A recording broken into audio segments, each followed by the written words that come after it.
এরপরে তো মনে হলো যে না, একটু জয়ের জন্য আক্ষেপ করলে ভালোই হতো। যেহেতু বাংলাদেশ আসলে দারুণ খেলেছে, আমি বলবো ভালো খেলেছে। বাংলাদেশ দারুণ খেলেছে বলাটা উচিত হবে না, ভালো খেলেছে। বাংলাদেশের সামর্থ্যের সবটুকু দিয়েছে, যেমনটা আপনি এক্সপেক্ট করবেন যে এই টুর্নামেন্টে আপনি এসছেন, আপনি বাংলাদেশ, আপনি লোয়েস্ট র্যাঙ্ক টিম, আপনার র্যাঙ্কিং 112, আপনি এই টুর্নামেন্টে খেলতে নেমেছেন এই টুর্নামেন্টের আগের বারের চ্যাম্পিয়নের সঙ্গে।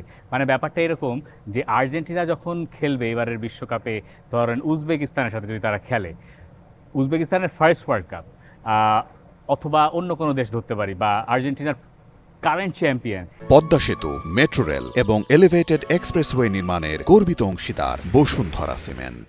এই দুই দলের ম্যাচ যখন হবে, যদি হয় আর কি, মানে যদি হতো, তাহলে যেরকম একটা সমীকরণ হতো, তাহলে ব্যাপারটা আসলে ওরকম। সেই জায়গায় বাংলাদেশ যেভাবে চোখে চোখ রেখে লড়লো, বাংলাদেশের সময়ের সঙ্গে আত্মবিশ্বাস বেড়েছে। বাংলাদেশের প্লেয়াররা এই আত্মবিশ্বাস কতটুকু কাজে লাগাতে পারে আগামী দিনগুলোতে, সেটা একটা দেখার বিষয়। বাংলাদেশ মিডফিল্ডে বেশ ভালো করেছে। বাংলাদেশের, হ্যাঁ, ভুল ত্রুটি তো আছেই, বেশ কটা ভুল ত্রুটি গেছেই। ভুল ত্রুটি করেও অনেক সময় ম্যাচ জেতা যায়, আবার ভুল ত্রুটি করে অনেক সময় ডুবেও যাওয়া যায়।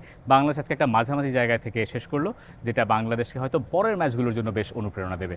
আর গোল নিয়ে যদি বলি, ঋতুপর্ণের এই গোলটা আসলে হতেই পারতো, গোলটা হতেই পারতো। যদিও মানে গোলকিপার খুব ভালো সেভ করেছেন, ব্রিলিয়েন্ট সেভ করেছেন। তবে আমাদের গোলকিপারও ভালো সেভ করেছেন, মিলি ব্রিলিয়েন্ট কিছু সেভ করেছেন গোটা ম্যাচ জুড়ে, তারও কিছু ভুলভ্রান্তি আছে। এই দেখুন ফাইন টিউনিংয়ের ব্যাপারটা এখানে একটা তফাৎ আছে। চায়নার প্লেয়ারদের ফাইন টিউনিংটা করা আছে, বাংলাদেশের প্লেয়ারদের ফাইন টিউনিংটা করতে আরও কিছুদিন সময় লাগবে। আপনি একবার ভাবুন যে এই প্লেয়াররা যারা এবার খেললো এখানে, সবাই 22-23 বছর বয়স। এই 22-23, আরও কম 21 বছর, এরা অর্ধেক দেখা যাবে আন্ডার-20 এফসি এশিয়ান কাপে খেলবে আগামী মাসে। সেখানে এই প্লেয়াররা যদি 4 বছর পরে তারা যদি ম্যাচিউরিটিটা গ্রো করতে পারে, তারা যদি এই ধরনের ম্যাচ নিয়মিত খেলতে পারে, তারা যদি ফ্যাসিলিটিসগুলো পায় ঠিকঠাক মতো, তাহলে ভাবেন তো পরের বছর এশিয়ান কাপে যদি বাংলাদেশ কোয়ালিফাই করতে পারে, তাহলে বাংলাদেশ কোন খেলাটা দিতে পারবে, তাদের পক্ষে কোন খেলা দেওয়া সম্ভব। সেই জায়গায় যদি আমরা না যেতে পারি, মানে আজকের এই ম্যাচের পরে আমি এটুকু নিশ্চিত যে বাংলাদেশ যদি পরের এশিয়ান কাপে না খেলে, তাহলে এটা ফুটবলারদের দোষ না, এটা আসলে আমাদের নিজেদের দায় নিতে হবে।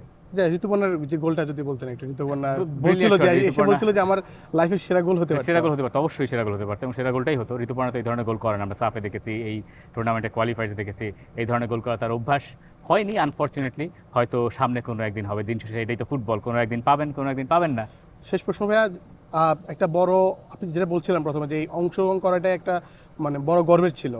এই নিয়ে সামনে কি দেখেন আর কি, সামনের ম্যাচগুলো নিয়ে কেমন পরিকল্পনা? সামনের ম্যাচগুলো উজবেকিস্তান কি আসলে আত্মবিশ্বাসী হওয়ার সুযোগ আছে, কিন্তু আবার আবেগে ভেসে যাওয়ার সুযোগ নেই। বাংলাদেশের জন্য ডিপিআর কোরিয়া ম্যাচটা কোনোভাবেই এর চেয়ে সহজতর হবে না, বরং আরও কঠিন হবে আমার কাছে মনে হয়। যেহেতু টুর্নামেন্টের ফার্স্ট ম্যাচ, এরপর একটা সেকেন্ড ম্যাচ হবে। আর আজকে বাংলাদেশের যে পারফরমেন্স, এটা দেখে কোরিয়া আরও সতর্ক হবে, মানে উত্তর কোরিয়া, তারা আরও সতর্ক হয়ে খেলবে এবং বাংলাদেশকে তারা আসলে সেরা ফাইটটা দেবে। বাংলাদেশের কিন্তু আগামী দিনগুলোতে কাজ আরও কঠিন হয়ে যাবে, এটা বাংলাদেশের মাথায় রাখা উচিত।